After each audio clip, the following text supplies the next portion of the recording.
Okay, so picking up where I left off on these casements a few days ago, and clear blue skies.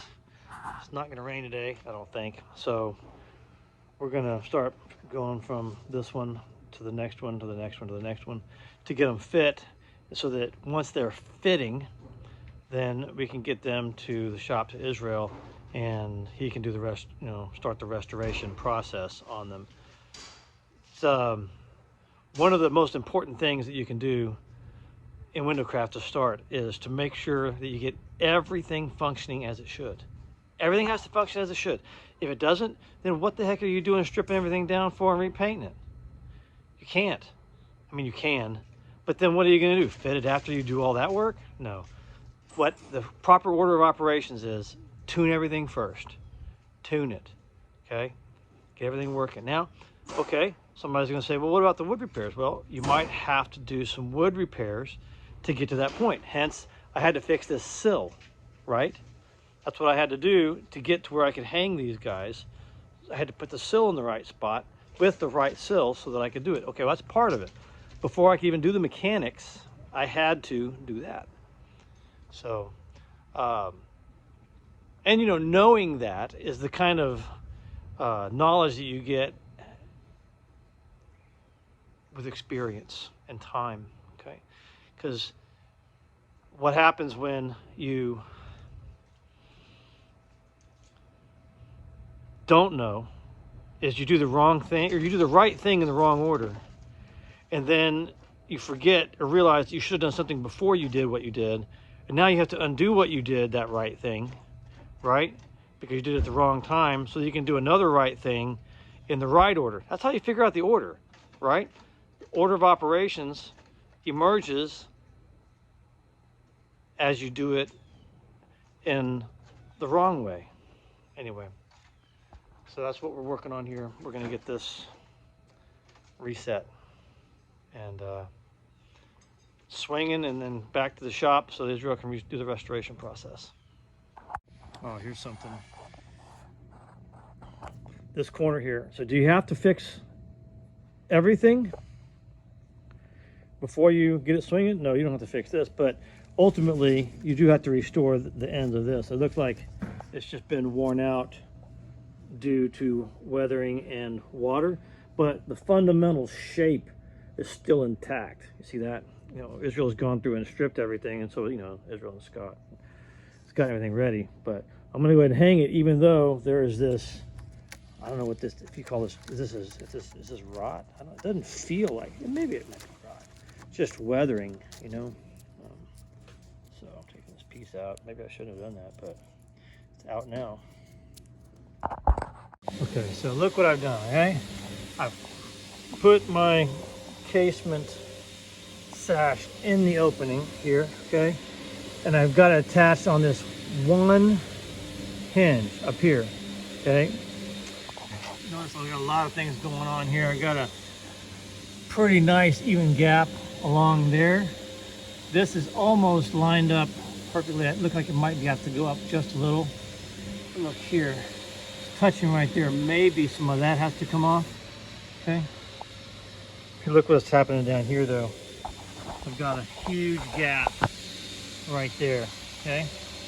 And I've got a huge gap down at the bottom. I mean, see where my hinge is supposed to be attached and it's not? Okay, my hinge is loose here, and see I've made a mark where it hangs on the both of them. See, where's my second mark? See my second mark? Let's see my second mark. Oh yeah. There, second mark is there. That one's been marked. So now I can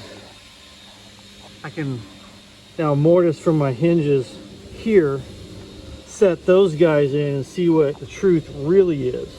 Okay, and it looks like maybe this post here has to shift this way. Okay, I can't shim my hinge as much as that space is right there. I have to shove this post over to close this gap here. As you can see, I mean, it's touching right there, okay? You know, I've got, you know, my reveal all along here is really, really nice, okay? And this here, you know, this right here, this is attached to the wall. This is not a variable. This is a constant that cannot change. So I'm literally forced to work with this, whatever it is, okay? I mean, I might be able to move this in and out this way, but I can't move it back and forth that way. This, you know, I can move back and forth this way and that way. I can move this in 3 axes. Is that right? Axes? 3 different directions. You know, back and forth, you know, in and out. Let's see. Yeah, that's 2, right? Yeah, that's 2 different axes. Yeah. So anyway, that's what makes it complicated. So one of the things that I do, like, that's where I mark my hinge. I sliced it with my knife, right? Okay, to define my borders. So, because my router, I'm just gonna stick my router on there, and I'm gonna use my router to kind of get my depth. I'm gonna clean it up with a chisel, but before I do, I'll take my blade and really make that visible. See that? And notice how I'm working on the inside of my cut instead of the outside. So my perimeter cut goes straight in and out like that. See that? Okay. Then my other one goes in towards that perimeter cut. See that? So you can see what the border is. You don't want to go beyond that line. Okay. So that's what I'm going to get. I'm going to get the router. The router is set, you know, to the depth of my hinge. I'm going to just get the majority of it and then hog the rest of it out with my chisel. So I'm going to get the vacuum. You can turn it. Let's see if I can do this.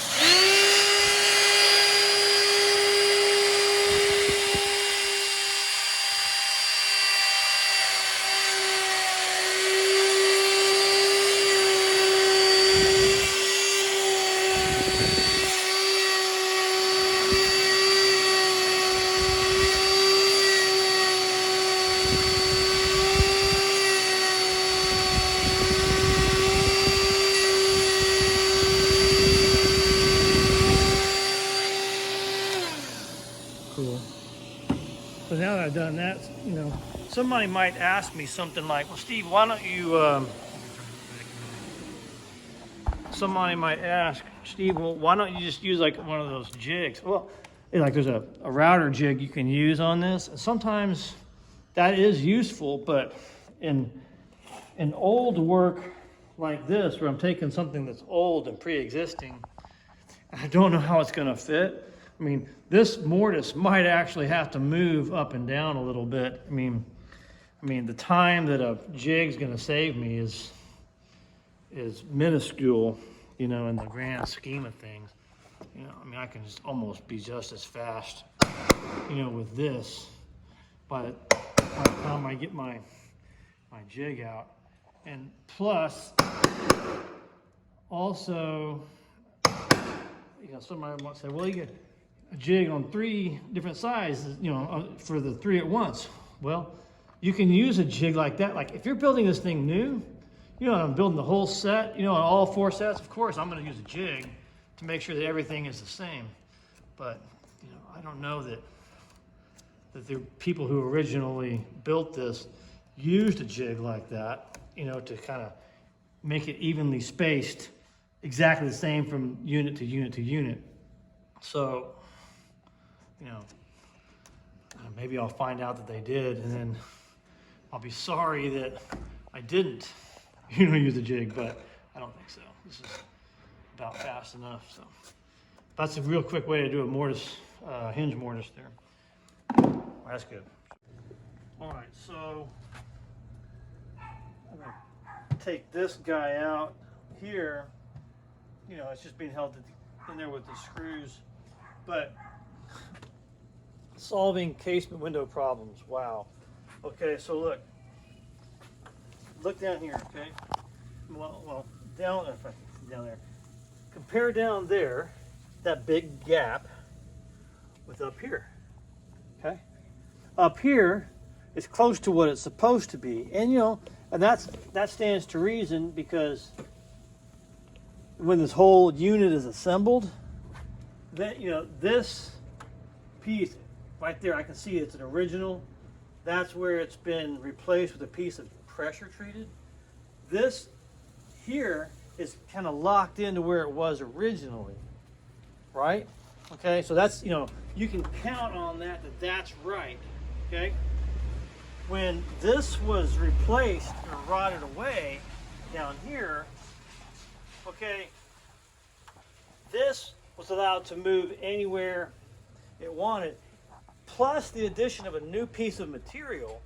When they put this piece here, I mean, you can't really see the extent of it from that angle of the camera. I mean, and plus this sash is in the way, but I can show you some things here. Okay, let me show you. Okay, the very important details. Okay, well, first let's get the facts. Okay, fact one is down here. I've got a gap. I think it's about 3/8 of an inch. I mean, it's 7/16. It's a strong 3/8. You know, very strong. But then I've also got, I don't know, what is that? That's a quarter, you know, maybe. It's a good 3/16. So I've got a good, what? A good 5/8 that I've got to figure out right here, okay? And I think it has to do with, you know, where this post is situated now. I think it's got to go that way, but I don't think I have enough to move it that way. Okay, gosh, there's so many little things. Another thing that is notable here is that, okay, you know, when you're installing a door or you're installing a jamb, you know, or window, you know, anything that's like this, you know, where you've got a leg that it's attached to, you know, the assumption is that that piece has got to be straight. I mean, it's got to be as straight as possible. When I first learned how to hang doors with David Buchanan in San Antonio, Texas, you know, the jambs that the doors were hung on, they came in separate units, and the doors came later. So we had to hang the jambs, and then we had to hang the doors. Well, it was a big deal to make sure that those jambs were on there straight. And he would have, you know, and he taught me this, you know, to have a straight edge from the bottom hinge all the way to the top hinge, okay? And to make sure that this part of the, you know, in the middle part of the jamb was in alignment with these two hinges. And if it wasn't, then the door's not going to hang right. Like right now, I can see it's touching there, and this hinge is connected, but this hinge is not, all right? Which that means that there's a bow from where this hinge is supposed to be mounted. There's a bow that goes this way, okay? Because if I was to screw this hinge into the jamb right there, it would shove it this way, and it would be really, really tight right there, okay? What are you going to do? Well, it's a good question, right? Because, you know, this has to go that way, okay? I don't know how much it can go that way. It's got to go that way. And it's got to go that way relative to this next one I do. So whatever I do to this post, it's going to affect this door. It's crazy, huh? You know, so when I'm, so that's why I got to take this guy out, and I got to look at this one, how this one fits relative to the other door, before I even mess with this one, okay, to push it over. You know, whoever did the repair on this, I mean, I guess they did what they could, but they used this pressure treated piece of wood. And you know, anybody who's been in the business long enough, to work with a lot of pressure treated wood, you know that it goes in wet and it dries, it shrinks, it warps, it twists, and all that kind of stuff. So, I mean, I can see it. I can see it. It's pretty straight from where it's connected right here, all the way down to about here, and then it goes whoop, and it get a nice bend in it. That doesn't help, So I gotta figure out how to work with this bend. And so here's what I'm hoping. All right, what I'm hoping is that there's two pieces of wood here. Okay, that there's a piece of pressure treated on this side, and a piece of pressure treated on this side. And then when I take this piece off, you're going to be able to see the gap between the two. I'm going to be able to drive a wedge in there and maybe spread these apart far enough so that it pushes the door over so it meets up with this one, right? And then I can take this as a cap to cover it up and,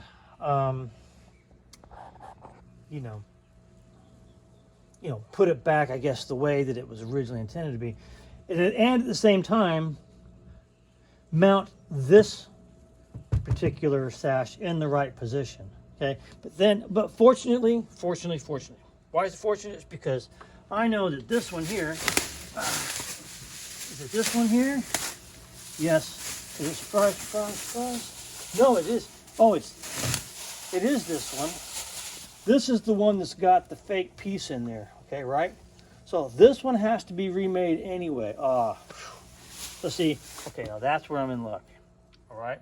Because whatever I don't get right in this spacing right here, okay, if there's something that I can't correct by fiddling with this post, I'm fortunate enough to be able to make up the difference in size.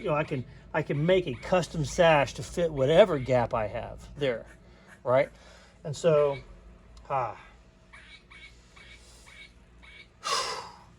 you what, man, casements are complicated, So if you're gonna get into window craft, don't necessarily jump into a casement window right off the bat thinking you're gonna knock it out of the park, because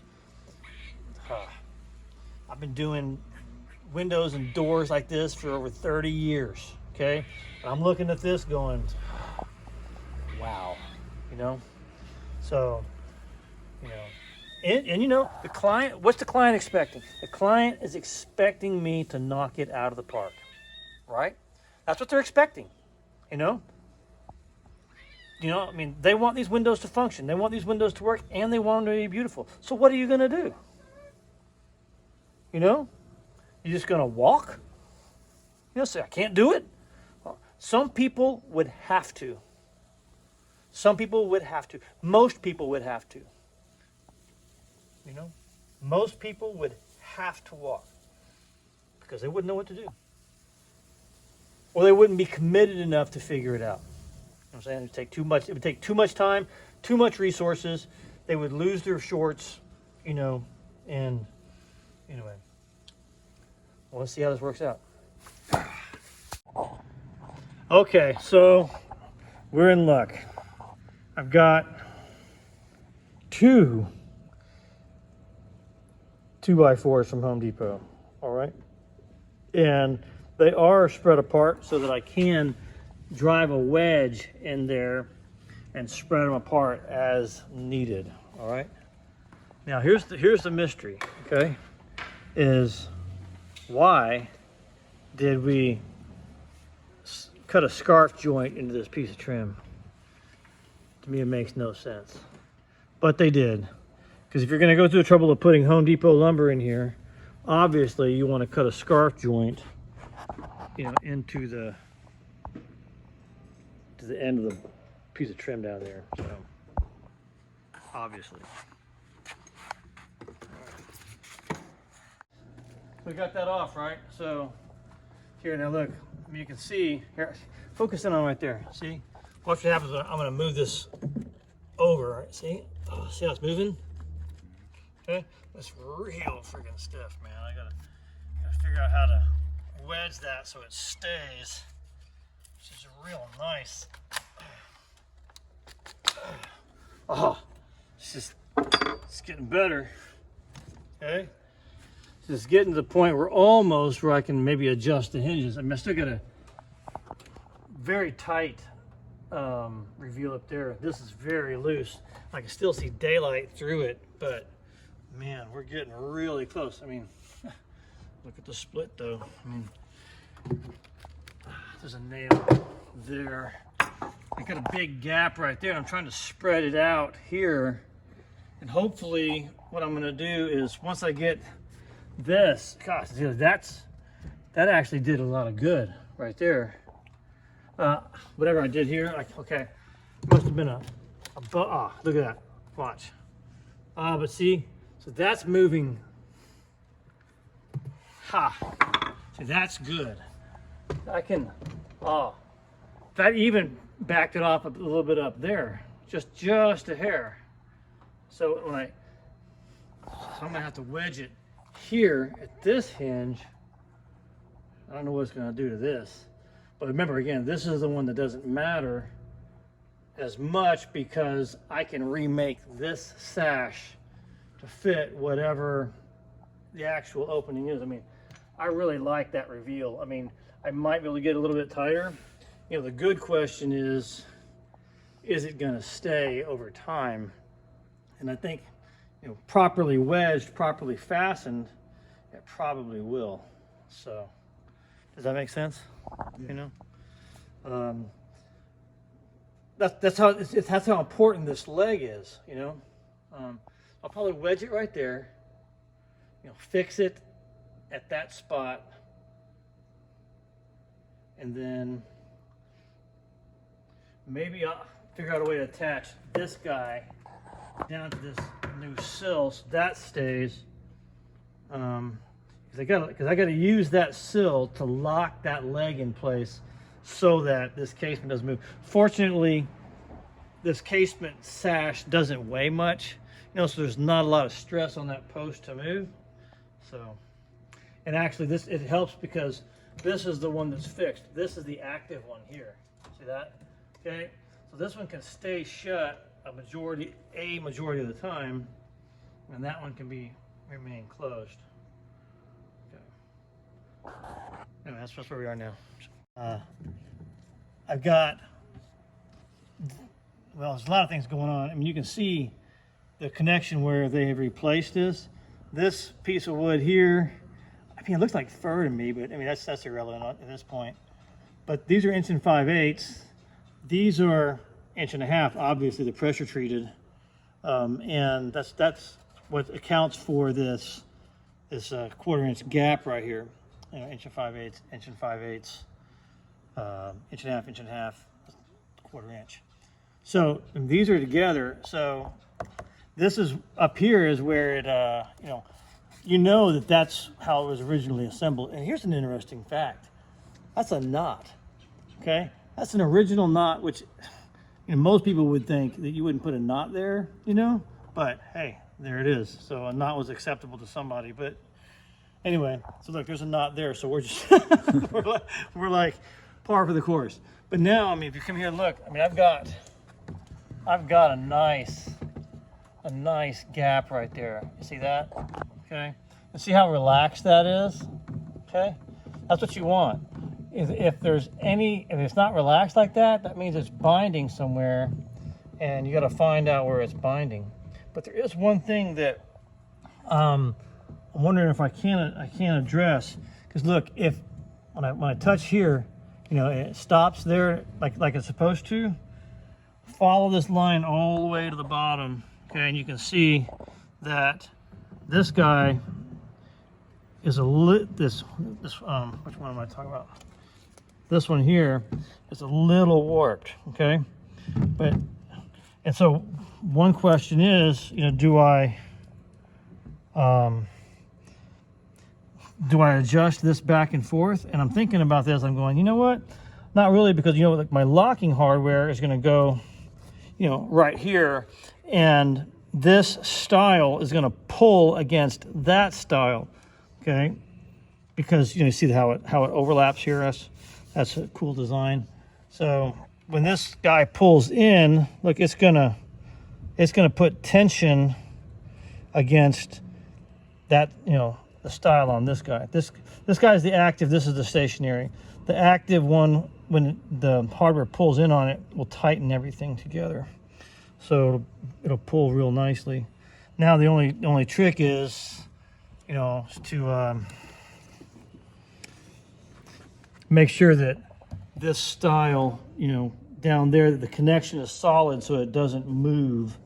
Okay, because I've got it almost where I want it. I mean, could it come over a little bit? Right here. I mean, I've got probably a strong 3/16 right there compared to up here. I've got a strong 16th. I mean, I've got an 1/8 inch difference in the gap, but I can probably shim my hinges together like that. Maybe adjust and bend them a little bit to bring that in. But I think we're almost home on this one, and then we got to go to the next opening, which is okay. So the last thing I did, we finally got everything fitting very nice. Okay, everything is nice and relaxed. We ended up having to take a little bit off of the sash and the jamb up there. I shimmed out the hinge here and there with business cards. I ended up shimming out that one as well to get the fit as it should be. You saw me, I got it ballpark, and now it's like perfect. And so also the advantage we had was the stops are loose, and when I put these stops back on, I put them on spaced, you can't see it I don't think, but just a little bit away, because I'm going to put a weather stripping in there so that it closes really nice and tight. And in the end, these are going to have a Cremone bolt on it. It's with the Cremone bolt is a mechanism like right centered like that. It's got a handle on it, but it's got two shafts that go up and down simultaneously, so that when I pull this one closed, I can use the mechanical advantage of the handle and then twist, and it will thrust the locking shafts into their corresponding mortises above. So that's what we're going to do on that. So that's still a long ways off, because now that these fit, now that they fit, now that we know they're going to work, now we start the refinishing process. All right. I mean, we actually already started the refinishing process, when we did the stripping here. That's why you got to be on board with the painter, because, I mean, if you don't have a painter, you have to be the painter, because, hey, I'm doing the carpentry. I mean, there might be a little bit left to do. Like I've got maybe I can do the epoxy repair down here. Could be a Dutchman, that kind of thing. Either one would fly in this case. But as a carpenter, like this, and this is why you as in window craft, you have to have teams of carpenters and painters, because this is like, restoring an entry door here, but now it's exposed to the elements. So somebody's got to come in and protect this guy. Because if they don't, who in their right mind is going to go through all of this work that I've just done to make these right?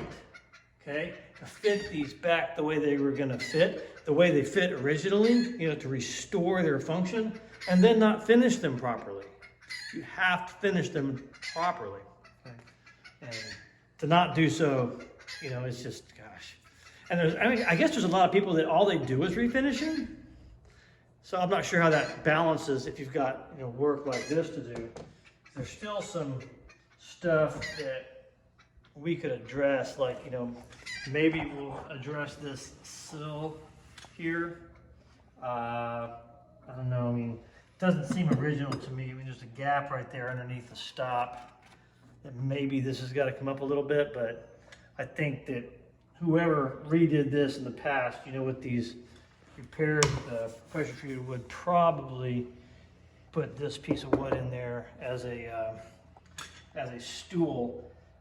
This, you know, because if this is 3/4, you know, and this is a 3/8 inch gap, which it looks like to me, then the original stool was probably 1 1/8. 1 1/8 would have been a legitimate stool. This stool here looks really, you know, really chinchy in comparison to what probably should have been there. So, I mean, you can see, I mean, like if you look over here at the other window, and look at the stool over here, okay?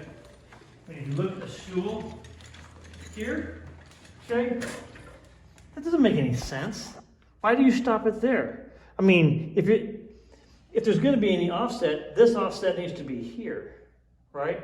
About the same distance that's cut in, it needs to be sticking out that far, right? This point here needs to be, you know, somewhere around about right there, so that, you know, the 45-degree angle off of that square aligns with that corner.